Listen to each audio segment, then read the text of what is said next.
What's up, everybody? Welcome to another episode of Unskripted. Today I'm going to be giving you guys a little tour of my videography equipment, showing off what filmmaking tools I have at my disposal right now, and just talking a little bit about just how excited I am to have all of these things now. And because a lot of them are new, a lot of them I've been using for years, but a lot of them I just got in the last couple months, and just talking to you guys about how excited I am to be out there filming this year, and the possibilities that are really endless now that I have the stuff that I have. So I will start with my actual camera bag. This bag was a Christmas gift from Camille, my girlfriend, and it has the KM Productions logo embroidered on it, which is awesome. And this is now essentially where I keep all of my camera stuff. Just about anything that fits in here, I put it in here, and I take it with me when I go filming places. This bag comes with me everywhere. It used to be this bag. It used to be my camera bag. There's a notable size difference.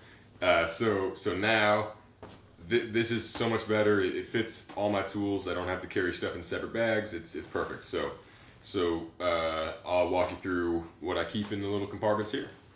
So the first thing that I always put right on top is the actual camera. Now that camera is the one I'm filming with now. So I can't show it to you because it's recording me.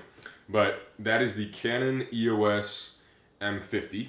That is the only camera aside from my iPhone that I've ever had.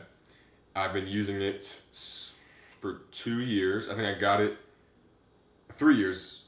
2 years because I got it the end of 2018. So I've been filming for over 2 years with it, and it's a very nice camera, very handy. I've upgraded it in a number of ways. My old mic I replaced. I now have the Rode Video Mic NTG. That is the audio you're listening to right now is being recorded on the Rode Video Mic NTG. It's a shotgun mic. I use it for just about everything. When recording videos at my desk, I use that mic with this accessory. So this guy hooks onto the desk, and the mic hooks onto here, and I can talk into it and adjust it accordingly. I'm not using that now. I guess I could have set it up right here, but that's just too much of a hassle. And this whole series, Unskripted, is supposed to be a little more impromptu, not all prepared like my other series. So keeping it keeling, and don't worry. And my audiobooks and that kind of thing. I'm working on a new audiobook of Chasing Dragons now. That is all recorded using this mic and this little doohickey here. And this is the cord I use if you're interested. I have just a blue USB-C cord. This one's, I guess I grabbed a long one. I have various sizes, but this is the cord that I use. So what else is in this bag, you might ask? Well, lenses. I have 4 different lenses for the camera. Right now, you were looking at the quality you're viewing now is my nicest lens. It was recommended to me by my friend Sean Kim. I saw him using this lens for a project we were working on, and I'm like, shoot, I need that. So it is I believe the brand is Rokinon, I think. It is an amazing lens. The aperture is, what is it like? It's like f1.8. It's a 55 millimeter lens, so it's pretty far across the room right now. It's fairly zoomed in. But it's a very nice lens, and my biggest dilemma with it was that it produced such nice video, such high quality, but unfortunately, I couldn't really film myself with it, because how do I get the autofocus just right when I'm all the way across the room, and I can't quite see from here. I can't quite see if I'm in focus or not. And so just recently, I realized that I can connect the camera to my phone, and that allows me to monitor the quality of the video, and I can see if I'm in focus or not. So This is one of my first times actually attempting that, so hopefully I am at least mostly in focus at the moment. This particular lens has very shallow depth of field. I hope I'm using that term right. I think shallow means more background blur. It has very nice background blur, very nice bokeh.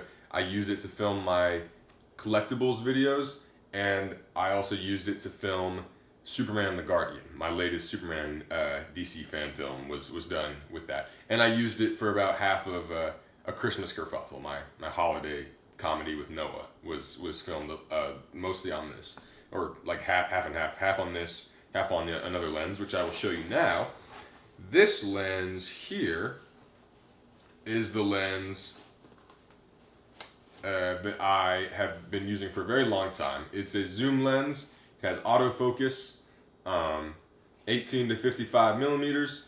It has a stabilizer. It's a Canon lens. This was so this is basically the equivalent. It's the same lens that came with the camera, except this is noisier. So the autofocus makes a zzz, zzz, zzz. The original lens that came with the Canon did not do that, but I broke it, unfortunately, and so I had to buy this one. So this was the second lens I ever owned, and noisy, yes, but it's gotten the job done. Most of my films that you'll find on YouTube were done with this one because it was the only one I had for a very long time.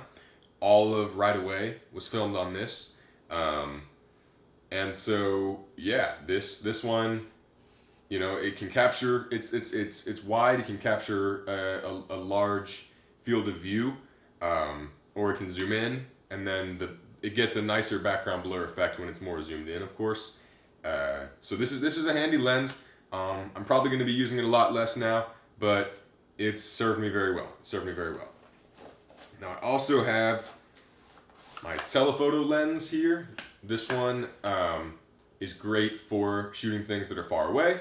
It is 55 to 250 millimeters, and when it's zoomed in, it essentially, when it's zoomed in, like on someone who is like that far away, when it's at its peak, then essentially the background blur is about equivalent to this. So some of the shots in Superman the Guardian when he's moving were filmed on this actually, which is very important because you know, for moving shots, it's a lot harder to capture movement on this one because you have to be manually adjusting it, but this one has autofocus. So this one is very handy. This was used also for several shots in the Anti-Human, when Rig is on his bike, when Donovan is approaching the charity building. Yeah, there's a few shots. This one is great. I've also filmed Noah out my window here when he was running through the streets for a Christmas kerfuffle. Filmed him on this lens. Then we have my newest lens is this very, very small one. I think it's considered a Pancake lens because of how small it is, and it serves a few purposes. It has a much quieter autofocus, still makes a slight noise, but is much quieter. It's 22 millimeters, so it has a very nice background blur, but I can actually hold it closer. So I could have set my tripod up significantly closer and gotten the same view with this one. The background blur is nicer on the lens you're seeing now. That is by far the nicest lens. This one's about half the price of that one. But this one is great for vlogging. If I want, I mean, I normally vlog on GoPro currently, but if I wanted to vlog with my Canon, then I could use this, which I might do now in some instances. I'll have to see. I'll have to mess around with that. But this produces some very nice footage, and it's very lightweight, which brings me to my next thing. This is a gimbal that was given to me by my good friend George Mitchell. He gifted me this gimbal for Christmas. From what I hear, it was expensive, and he traveled far and wide to get it. But unfortunately, with all my lenses, it didn't support my camera because the lenses were too heavy. But this lens is not too heavy. So once I figure out how to use this gimbal, it's very complicated. I mean, to most people, it's probably not complicated. To me, it's a little complicated. But once I figure out how to use it, then I can hook up this dude, and we'll be good. We'll be rocking and rolling because it supports it, it works, and I can capture some very, very clean footage with this. I also have in here my SD card wallet. I have all different sizes. I have a 32 gig, a 64 gig, a 128 gig, and a 256 gig. I have all different sizes in here, so I'll never really run out of storage space while I'm out and about filming. Very important. This one here, Light Cube. Haven't used it very much. Woo! But I have used it for certain episodes of Keeping It Keeling. Now, I actually have a full-sized ring light on a tripod that's about my height. It's like a 6-foot tripod. And that is now set up. So whenever I start filming some Keeping It Keeling again and that kind of thing, I will be using a full-on ring light. So that's new. Speaking of equipment that is not featured in this video, I also have 2 boom lights and a green screen and a blue screen. And those are set up in my mom's office. I'm very grateful to her that she allows me to use her office for that, for filming. But that is where I film anything that's green screen. So for instance, Superman in space fighting Brainiac, that was done in that room with the green screen and both boom lights.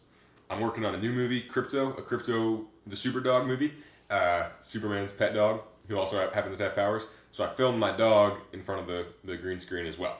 So yeah, we got a nice setup there. So and when I film in front of the green screen, I do use my most basic lens because I don't need any background blur. Obviously, I just want a nice flat image for that. So there you have it. You have camera, mic, lenses, lighting, green screen. Packed this pocket a little tight. And then the other big thing in here is, wait for it, the drone. So in here I have my DJI Mini Mavic drone, which is a thing to behold. And on the back of here I have propeller guards right there for when I set up the drone. If I'm flying at a long distance, I want to put on the propeller guards. But this guy is a little filmmaking wonder. He is incredible. And has a camera, and it hooks up, my phone hooks up to the controller, which then I can pilot it. I have 3 batteries in here. I can pilot it and fly around. It goes very high and very far, and gets some really incredible shots, which I posted a video just about this drone if you want to check that out. And I have also used it to film some new stuff that has not released yet, but will be releasing soon in the next month. So you'll get to see some of the drone shots in action. Speaking of battery packs, I also have in here battery packs, of course, for my camera, because and the battery pack charger, because you always want to make sure you don't run out of battery while you're filming. That is always tragic when that happens. One time I was filming a commercial, professional gig, kind of, not really. There's a story behind it, but I essentially brought battery packs, but not a battery pack charger, and ran out of battery juice. Didn't have a way to charge the batteries, even though I was inside and had access to outlets, so I just had to film on my iPhone after that. So you never want that to happen. So there you have it. This is that's what's in here. And whenever I'm traveling, I'll be traveling very soon.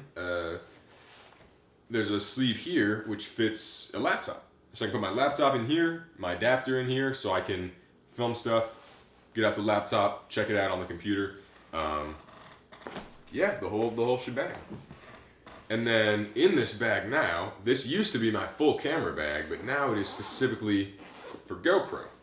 So I have in here my GoPro harness, which I can wear around my chest. If you've seen my paddleboarding vlog, my sculpture park vlog, or my Elephant Rocks vlog, I used this. Also have this one here. This comes out in tripod legs, but it can also be kind of used as like a selfie stick. You can elongate it and hold it and talk to it. and this is for the GoPro, of course. I used this for most of the Milwaukee vlog.